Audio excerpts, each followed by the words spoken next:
All right, man. Mighty Mouse UFL on YouTube. Y'all go subscribe, man. Guns Down, Gloves Up movement. We out here in Vegas, man. My name is Coach Trayhill. He actually just fought for the UFL down in Fort Worth, man. He fought the Fort Worth champion down there. That video is on my channel right now. Y'all go and watch it.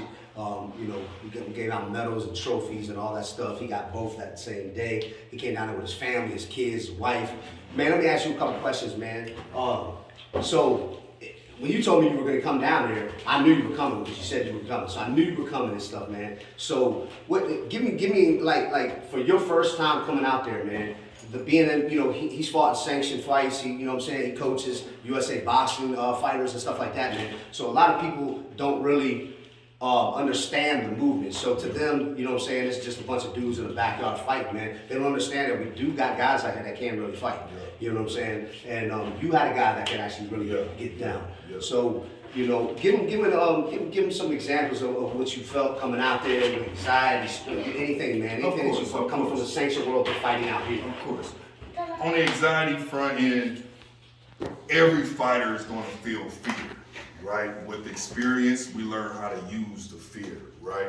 So more so, weather conditions had me feeling uncomfortable, being a little bit older and it's being cold, but regardless of it was good. The sun was shining. It was good. It was good. But you know, you don't want to get used to making excuses. So as far as a new environment, it wasn't as bad as you would think when you're coming into an event like the UFL.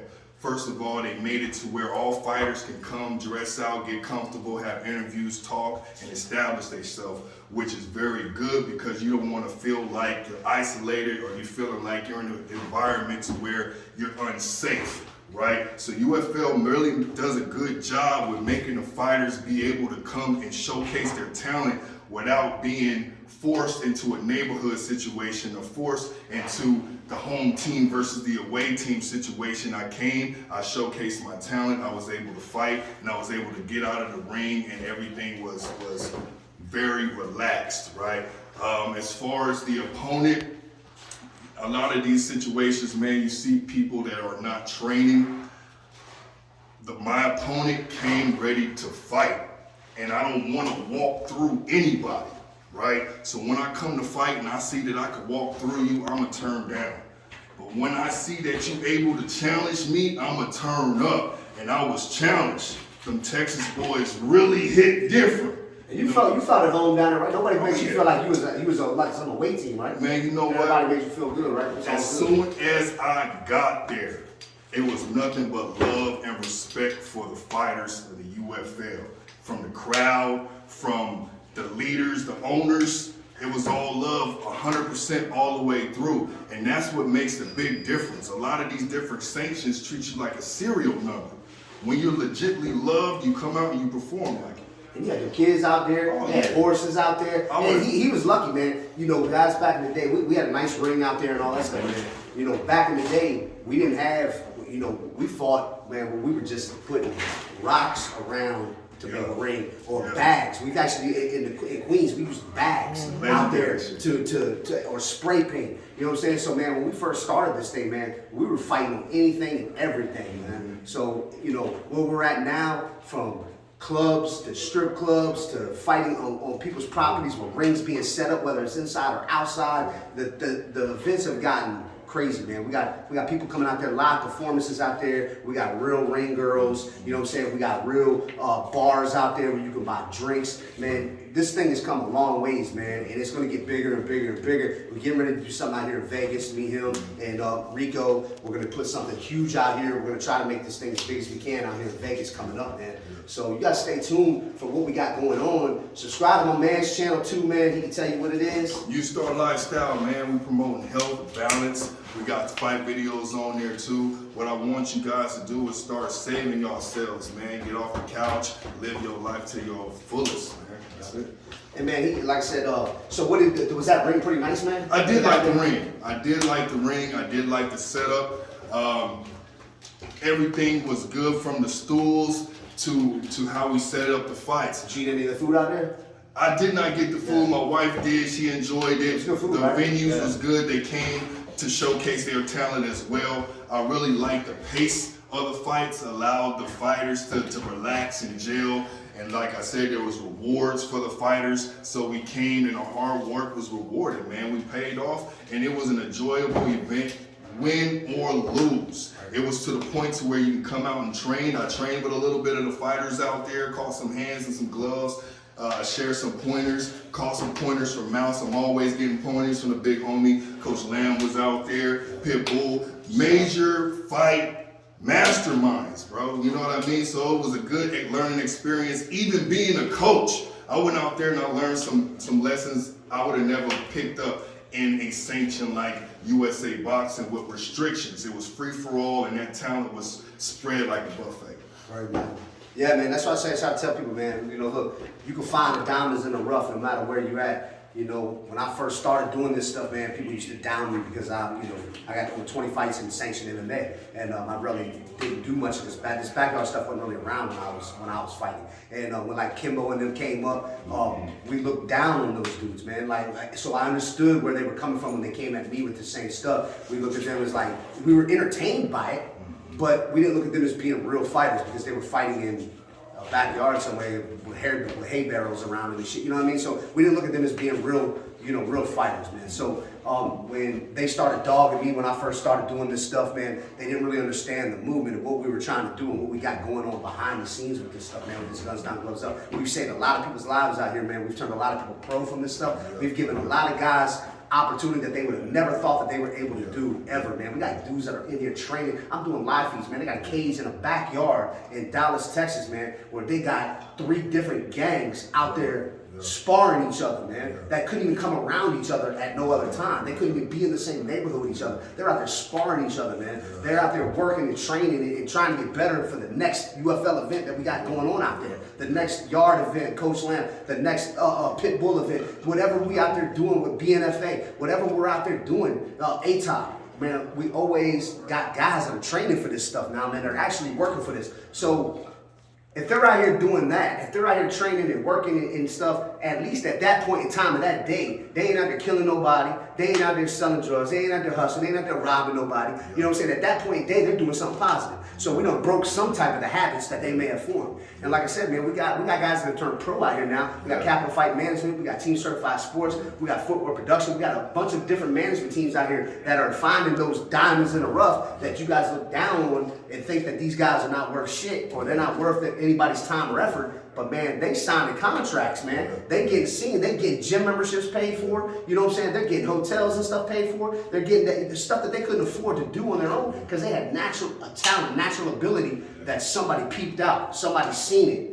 And now they put them, hey man, let me pay for your gym, man. Let me get you here. Let's get you training. You know what I'm saying? I like what you got going on. You seem like you're motivated. You seem like L7, man. I'm not gonna just say a bunch of people's names, but I'm gonna give L7 props, man. The man, they got a license. He ain't nothing. Shout out L7, man. This dude would literally get on a bus or a taxi or an Uber and drive clean across Dallas to go and train. He literally drove his car from Dallas to South Carolina to one of my events, sleeping in his car. You know what I'm saying? To come out there and fight. This dude, man, if anybody were to get signed or see that somebody's hungry that wants to do this shit, man, I'd have to pick L7. You got natural talents like Savage and a whole bunch of other guys, man. We got some guys, a lot of guys in Virginia. Like I said, I'm not going to say a bunch of people's names. I can call out 1,000 names. But those guys are not doing what L7's out here doing, man, as far as really fucking grinding, man. Dude, I'm telling you, I wouldn't do it. I wouldn't be taking no Uber clean across the city to go train or driving my car on its last leg to all the way to South Carolina that could break down and to go fight for free in a backyard somewhere or a gym somewhere. You know what I'm saying? So that type of motivation right there, Kenny Bays gave him his card and stuff like that at the last ATOP event, man. And you could be the next one, man. So it could be anybody. So don't ever look down on what we got going on out here. I'll second that, man. I want to say something, man. I'm going to use basketball as a metaphor. A lot of people know basketball. They're familiar with Michael Jordan. Michael Jordan was drafted, all right? There's a lot of people out there with talent like Michael Jordan that is never seen, right? This is why I like the UFL. We're not putting a stipulation on the boxing atmosphere.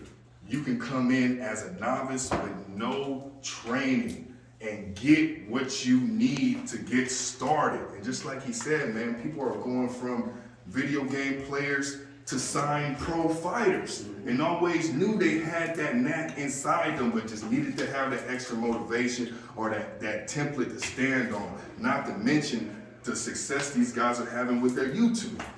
You go in there, you get these fights on a platform that's already getting 1,000 views an hour, and you're growing rapidly. UFL is setting the standard for this fight game, and it's going to turn into this. The sanctions are not going to be able to handle the growth. A lot of these kids are in a position to where they can really be the best out here, right? And we're seen, man. They got a platform to be seen on, man. You know, all the fights I've ever done, and like I said, now when I was fighting, you know, my last fight was 2008. So like I was around kind of when YouTube was really like coming up. I didn't even have a YouTube, or knew what YouTube really was back then.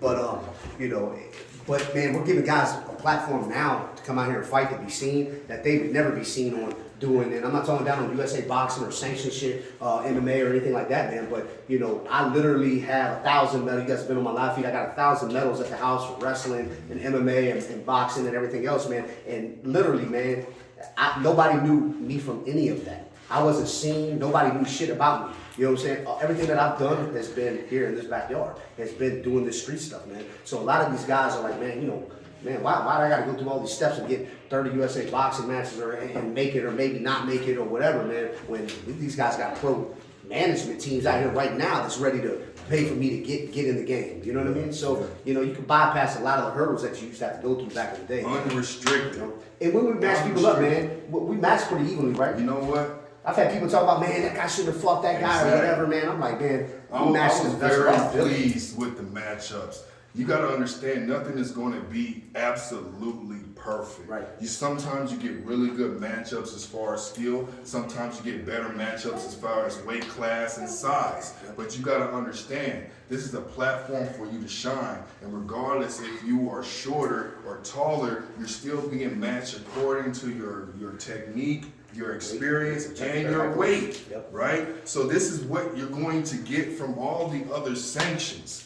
But it's up to you to train and be the best of your ability. You know what I mean? That goes for staying drug-free or cleaning out your system, detox, whatever the case may be. It shows how much you train in the ring. But you got to understand, the matchup from these guys that's leading the UFL are tip-top shape. They're considering how experienced a fighter is before the weight is even taken, right? We're not going to put you in there versus the professional that wants to fill up his spare time.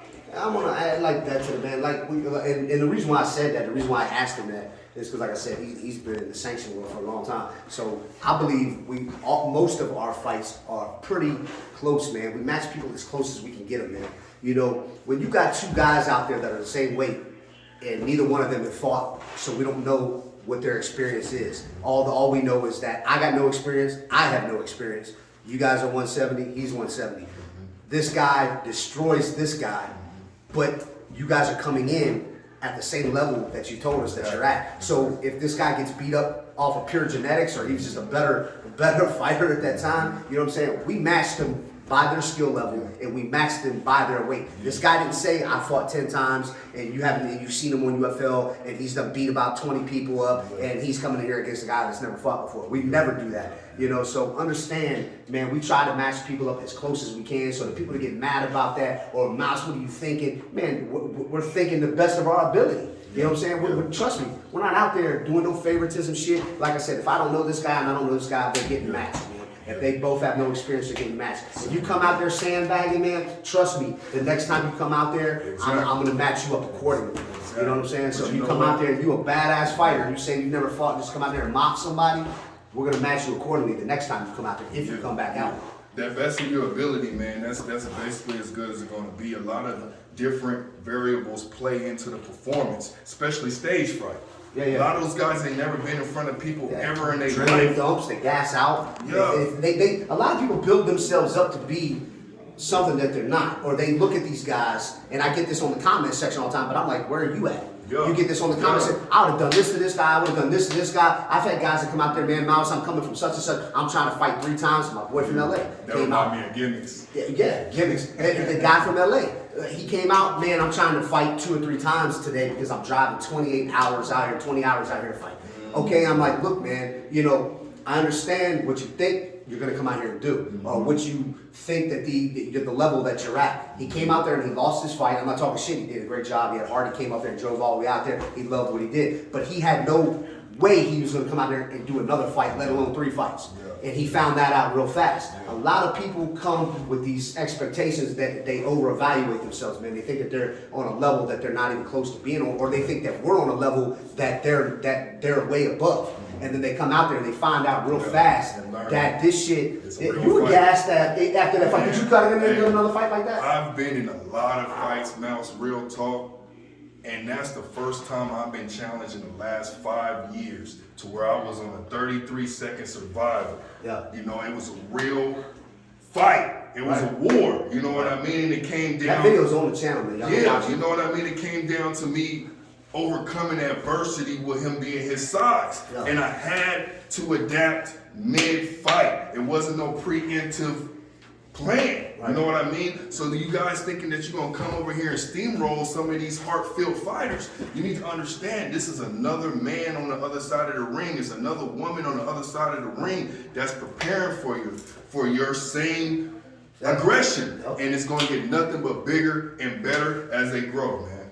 That's it, man. I mean, I just want to get your outcome on fighting at your first UFL event, man. Yeah, I you know what I'm appreciate saying? it. And we out here training, we out here getting this big work in, man. I'm gonna do like a round or 2 of them real quick before I leave, get some of my endurance back up. Y'all already know I had that COVID a couple weeks ago, man, and shit. So I'm just now getting my endurance and stuff back up. But like I said, we got big fights coming up on the 18th and the 20th, man, of February. You know, down in Texas, we got Detroit versus Dallas. We got Bronx versus Dallas. Y'all come on out, man, show out. You don't have to be from either place to come out and fight, man. Please. Oh, you want to good?